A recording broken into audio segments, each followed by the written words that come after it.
അസാധാരണം, അപ്രതീക്ഷിതം, കിഷ്കിന്ധാകാന്ഡം. ഒരു റിസർവ്ഡ് ഫോറസ്റ്റിന് സമീപം വീടുള്ള റിട്ട സൈനികോദ്യോഗസ്ഥന് അപ്പുപിള്ളയും അയാളുടെ മകനും വനം വകുപ്പിൽ ജീവനക്കാരനുമായ അജയചന്ദ്രനുമാണ് ചിത്രത്തിലെ പ്രധാന കഥാപാത്രങ്ങൾ. ജോണറിനോട് നീതി പുലർത്തുന്നു എന്നതാണ് മലയാള സിനിമയെക്കുറിച്ച് ഇതരഭാഷാ പ്രേക്ഷകരിൽ നിന്ന് പോലും സമീപകാലത്ത് കേട്ടുതുടങ്ങിയ പ്രശംസ. വിജയ ഫോർമുലകളുടെ ടെംപ്ലേറ്റുകളിൽ നിന്ന് വേറിട്ട് നിൽക്കുന്ന ചിത്രങ്ങളെ സ്വീകരിക്കാനും മടിയില്ലാത്ത ചലച്ചിത്ര സാക്ഷരരായ പ്രേക്ഷകരുടെ കയ്യടി തന്നെ ഇതിന് കാരണം. ആ ഗണത്തിലെ ഏറ്റവും പുതിയ എൻട്രിയായി പരിഗണിക്കാവുന്ന ചിത്രമാണ് ആസിഫ് അലി, വിജയരാഘവൻ, അപർണ ബാലമുരളി തുടങ്ങിയവരെ പ്രധാന കഥാപാത്രങ്ങളാക്കി ദിൻജിത്ത് അയ്യത്താന് സംവിധാനം ചെയ്ത കിഷ്കിന്ധാകാന്ഡം. പേരുപോലെ കഥാപശ്ചാത്തലത്തിൽ അടിമുടി പുതുമ സമ്മാനിക്കുന്ന ചിത്രമാണിത്. ഒരു റിസർവ്ഡ് ഫോറസ്റ്റിന് സമീപം വീടുള്ള റിട്ട സൈനികോദ്യോഗസ്ഥന് അപ്പുപിള്ളയും അയാളുടെ മകനും വനം വകുപ്പിൽ ജീവനക്കാരനുമായ അജയചന്ദ്രനുമാണ് ചിത്രത്തിലെ പ്രധാന കഥാപാത്രങ്ങൾ.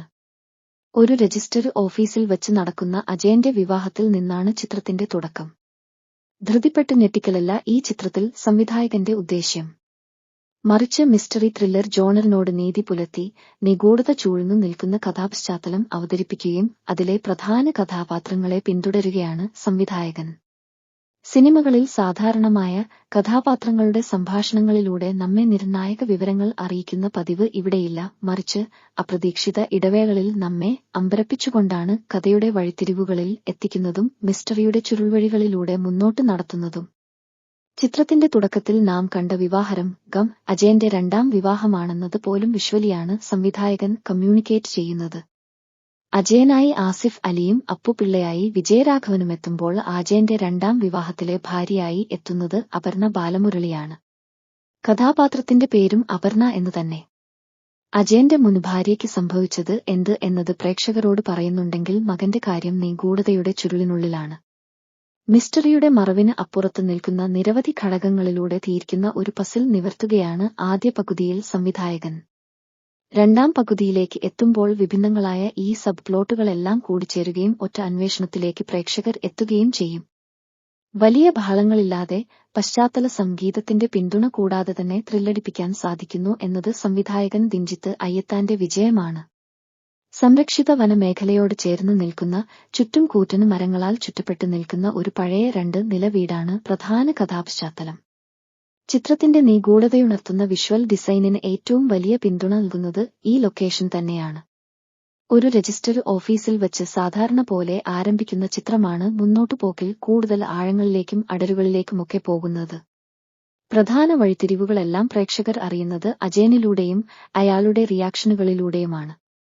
ആസിഫ് അലി എന്ന നടന്റെ വളർച്ച എന്താണെന്ന് വ്യക്തമാക്കുന്നുണ്ട് കിഷ്കിന്ധാകാന്ഡം. മറക്കാൻ ആഗ്രഹിക്കുന്ന ഒരു ഭൂതകാലത്തെ ഉള്ളിൽ ഒളിപ്പിച്ച, സ്വയം നീറുന്ന ഈ കഥാപാത്രത്തെ നിയന്ത്രിതമായ പ്രകടനത്തോടെ ആസിഫ് മികവുറ്റതാക്കിയിട്ടുണ്ട്. എന്നാൽ സിനിമയെ സംബന്ധിച്ച് അതിലും കേന്ദ്രസ്ഥാനത്ത് നിൽക്കുന്നത് വിജയരാഘവന് അവതരിപ്പിച്ച അപ്പുപിള്ളയാണ്. മറവിക്കും ഓർമ്മയ്ക്കുമിടയിലെ നൂൽപാലത്തിലൂടെ സഞ്ചരിക്കുന്ന റിട്ട പട്ടാളക്കാരനെ വിജയരാഘവന് ബ്രില്യന്റ് ആയി സ്ക്രീനിൽ എത്തിച്ചിട്ടുണ്ട്. മിസ്റ്ററി ത്രില്ലർ ഗണത്തിൽ പെടുന്ന സിനിമയിൽ നിഗൂഢത അന്വേഷിച്ചിറങ്ങുന്നത് അപർണയാണ്. കക്ഷി അമ്മിണിപ്പിള്ള എന്ന ദിൻജിത്ത് അയ്യത്താന്റെ സംവിധാന അരങ്ങേറ്റ ചിത്രത്തിനുൾപ്പെടെ ഛായാഗ്രഹണം നിർവഹിച്ച ബാഹുൽ രമേശ് ആണ് കിഷ്കിന്ധാകാന്ഡത്തിന്റെ കഥയും തിരക്കഥയും സംഭാഷണവും ഒപ്പം ഛായാഗ്രഹണവും. ഒരു ഛായാഗ്രാഹകന് എഴുതിയ തിരക്കഥയിലെ ദൃശ്യപരമായ കമ്മ്യൂണിക്കേഷനും അതിന്റെ മികവും ചിത്രത്തിൽ ഉടനീളം കാണാനുണ്ട്. വലിയ വേഗത്തിലല്ലാതെ സഞ്ചരിച്ചു തുടങ്ങുന്ന ചിത്രം ഒട്ടുമേ ബോറടിപ്പിക്കാതെ പ്രേക്ഷകരെ ഒപ്പം കൂട്ടുന്നതും ഈ വിഷ്വൽ ഡിസൈൻ കൊണ്ടാണ്.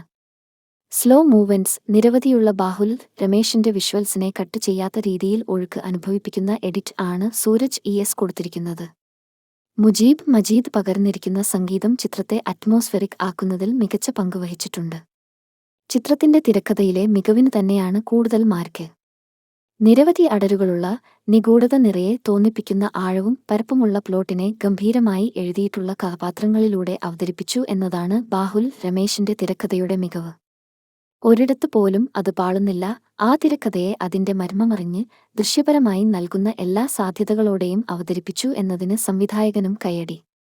ആദ്യ ചിത്രത്തിൽ നിന്നും തികച്ചും വ്യത്യസ്തമായ രണ്ടാം ചിത്രത്തിലൂടെ ദിൻജിത്ത് അയ്യത്താന് ഞെട്ടിച്ചിരിക്കുകയാണ്.